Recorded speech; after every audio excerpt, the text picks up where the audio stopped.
అందరికీ నమస్తే అండి. Welcome back to our channel. ఈవేళటి వీడియోలో సంకష్టహార చతుర్థి పూజా విధానం, ముడుపు ఏ విధంగా కట్టాలి, అలాగే పిల్లలకి పరీక్షల టైం కదండి. ఈరోజు నేను పిల్లల కోసం ఒక చిన్న రెమెడీ అయితే చూపిస్తున్నాను.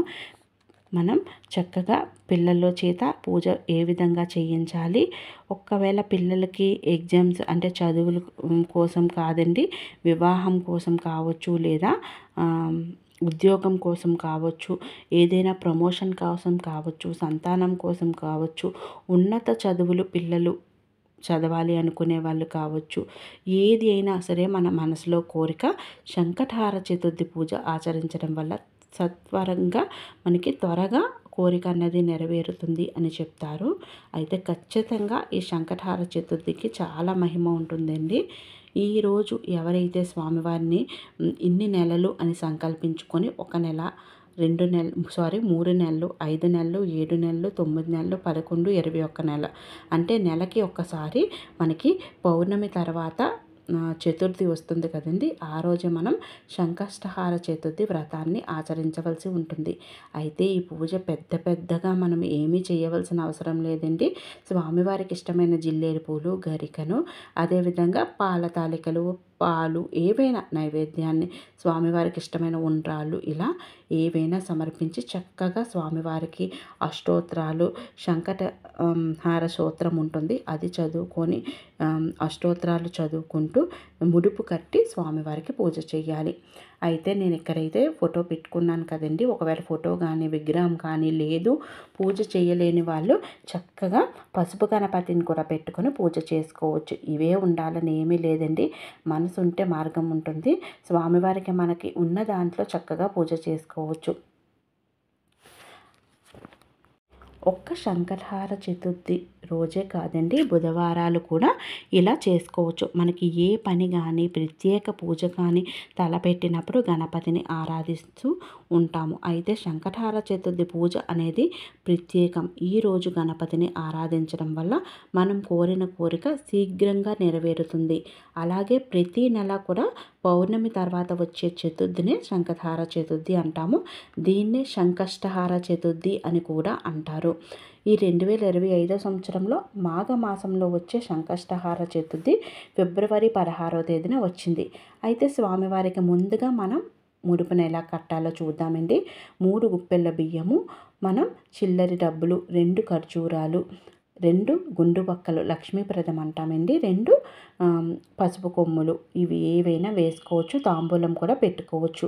లేదా బియ్యం పాడైపోతాయి అంటే డబ్బులు ఒక్కటి కూడా పెట్టి 11 రూపాయల నుంచి ఎంతైనా పెట్టుకోవచ్చండి. 11 రూపాయలు, 21 రూపాయి, అర్ధ 116, 111 రూపాయలు దేవుడికే సమర్పిస్తున్నాం కదా, ఎంతైనా డబ్బులు పెట్టుకోవచ్చు. లేదా 1 రూపాయి నాణెం కూడా పెట్టి ముడుపును కట్టుకోవచ్చు.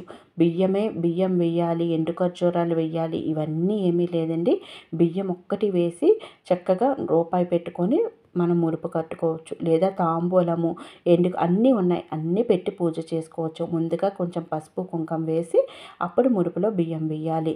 అదే పిల్లల చదువుల కోసం అయితే పిల్లలతో పూజ చేయించండి, పిల్లల చేత ముడుపు కట్టించండి. అయితే ఎరుపు రంగులోని బ్లౌజ్ పీస్లోనే మనం ముడుపు కట్టాలంటే తెలుపు రంగులో కట్టుకోవచ్చండి. తెలుపు రంగు మనకి క్లాత్ ఉంటే తెలుపు రంగులో ముడుపు కట్టుకోవచ్చు. పసుపు రంగు ఉంటే పసుపు రంగులో ముడుపు కట్టుకోవచ్చు. లేదా ఎరుపు రంగు, లేదా పచ్చ రంగు, ఇందులో ఏ రంగు అయినా సరే మనకి గణపతికి ముడుపుకి పనికొస్తుందండి. ఏ రంగు బ్లౌజ్ పీస్ ఉన్నా సరే ముడుపు కట్టుకోవచ్చు. స్వామివారికి షోడశోపచారాలతో చక్కగా పూజ చేసుకోవాలి. ఈ పూజ అన్నది మనం సాయంత్రం చంద్రోదయ సమయంలో చేసుకుంటాము. ఈ వ్రతాన్ని స్వామివారికి పూజ చేసిన తర్వాత చంద్రునికి అర్ఘ్యం కూడా సమర్పిస్తాము.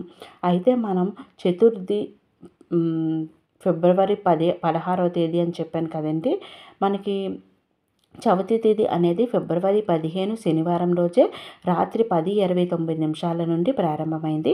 ఫిబ్రవరి 16 ఆదివారం రోజున రాత్రి 12:23 వరకు ఉంటుంది.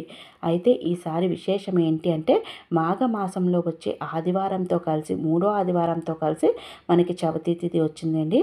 ఉదయం సూర్యదేవునికి అర్ఘ్యం సమర్పించి పూజ చేసుకొని సాయంత్రం చక్కగా వ్రతాన్ని ఆచరించవచ్చు. ఈరోజు ఉపవాసం ఉండగలిగితే చాలా మంచిది.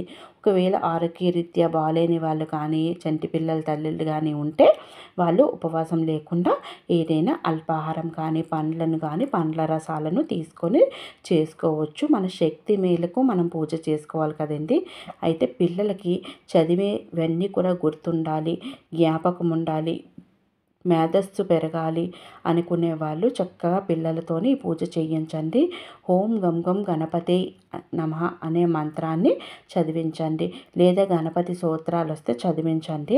సంకటహార చతుర్థి స్తోత్రం ఉంటుంది, అది కూడా పిల్లలు విన్నా పర్వాలేదు, లేదా చదవగలిగితే చదివినా పర్వాలేదు.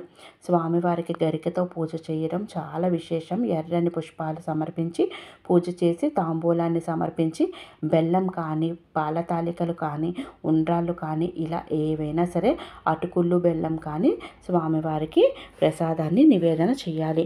సంకటహార చతుర్థి వ్రతాన్ని మనం ఇన్ని నెలలు అని సంకల్పించుకోవాలి. స్వామివారికి మనం ఏదైనా కోరిక కోరుకొని ఆ కోరిక మేరకు 3 నెలలు చేస్తాము, లేదా 5 నెలలు, 7 నెలలు, 9 నెలలు, 11 నెలలు, 21 నెలలు అనుకొని చక్కగా పూజను చేసుకోవచ్చు. ఇలా ఎవరైతే నమ్మకంతో చేస్తారో తప్పకుండా వాళ్ళ నమ్మకానికి తగినట్టే స్వామివారి అనుగ్రహం కలుగుతుంది.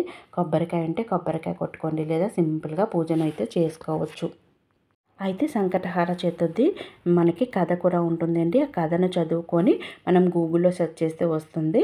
కథను చదువుకొని అక్షంతాలు పట్టుకొని అక్షంతాలు మనం వేసుకొని ఇంట్లో అందరికీ కూడా వేయాలి. ఇలా చేసుకొని చంద్రునికి అర్ఘ్యం సమర్పించి అప్పుడు మనం ఉపవాస విరమణ చేయవలసి ఉంటుంది. చంద్రునికి అర్ఘ్యం అయితే మనం కొంచెం చెంబుతో నీళ్ళను, కొంచెం పుష్పము, పసుపు, కుంకుమ వేసి కిందకి జారవిడాలన్నమాట దోసెట్లోంచి. ఈ విధంగా చేసుకోండి. తప్పకుండా పిల్లలకి పైన మన పైన స్వామివారి అనుగ్రహం అయితే ఉంటుంది. ఆదివారం వచ్చింది కనుక ఖచ్చితంగా పిల్లలతో ఈ పూజ చేయొచ్చండి. ఈరోజు స్వామివారి నామాన్ని పిల్లలతో 108 సార్లు చెప్పించండి, ముడుపు కట్టించండి. ఆ ముడుపును మనం డబ్బులను గుడిలో వేసుకొని బియ్యము అవన్నీ ఉంటాయి కదా, అవి మనం చక్కగా పాయసాన్ని చేసి స్వామివారికి నివేదన చేసి మనం స్వీకరించవచ్చు. ఉన్నవన్నీ కూడా నదిలో కలిపేయండి. పూలు అవన్నీ కూడా ప్రసాదాలన్నీ మీరు స్వీకరించవచ్చు. ఈ విధంగా అయితే మనం పూజను చేసుకోవాలండి. ఇంకా ఏమైనా సందేహాలు ఉంటే తప్పకుండా కామెంట్ సెక్షన్లో కామెంట్ చేసి అడిగితే వెంటనే రిప్లై అయితే ఇస్తానండి. ఈ వీడియో నచ్చినట్టయితే మన ఛానల్ని సబ్స్క్రైబ్ చేసుకోండి. మరిన్ని ఇంట్రెస్టింగ్ డివోషనల్ వీడియోల కోసం ఒక లైక్ అయితే ఇవ్వండి. మరొక చక్కటి వీడియోతో మళ్ళీ కలుద్దాము. Thanks for watching this video.